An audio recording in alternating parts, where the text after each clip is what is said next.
কারণ কেমব্রিজ ইউনিভার্সিটির যদি আপনি ওয়েবসাইটে যান, সেখানে টিচিং আইএলটিএস ইংলিশের বিভিন্ন।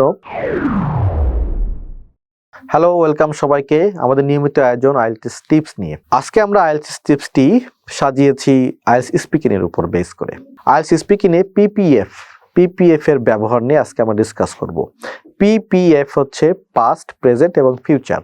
এবং পিপিএফ আমরা কেন ব্যবহার করব এবং এটা আসলে অথরাইজড কিনা? ইয়েস, এটা অথরাইজড, কারণ কেমব্রিজ ইউনিভার্সিটির যদি আপনি ওয়েবসাইটে যান, সেখানে টিচিং আইএলটিএস ইংলিশের বিভিন্ন লেসন প্ল্যান আপনি দেখতে পাবেন। সেখানে পিপিএফ এর ব্যবহারের কথা বলা আছে।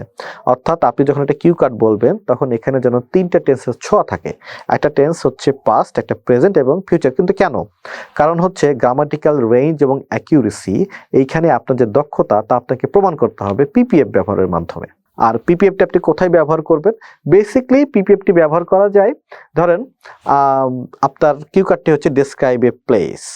ওকে, ডেসক্রাইব এ প্লেসে আপনি পিপিএফ ব্যবহার করতে পারেন ঠিক এইভাবে। আপনি বলতে পারেন, আমি প্রথমবার গিয়েছিলাম আমার ফ্যামিলির সঙ্গে 1990 সালে, কিন্তু অনেকদিন আমার সেখানে যাওয়া হয় না, কারণ এখন আমি খুব বিজি। প্রেজেন্ট টেন্স বললাম। আবার ফিউচার বলি, যদি আমার সময় থাকে নেক্সট ইয়ারে আমি আবারও চাই আমার বন্ধুদের সাথে সেখানে ভিজিট করতে যাব। দিস ইজ লাইক, এটাকেই বলে পিপিএফ। সো আপনি আপনার কিউ কার্ডে try to include PPF. Patronus Education, exacting excellence.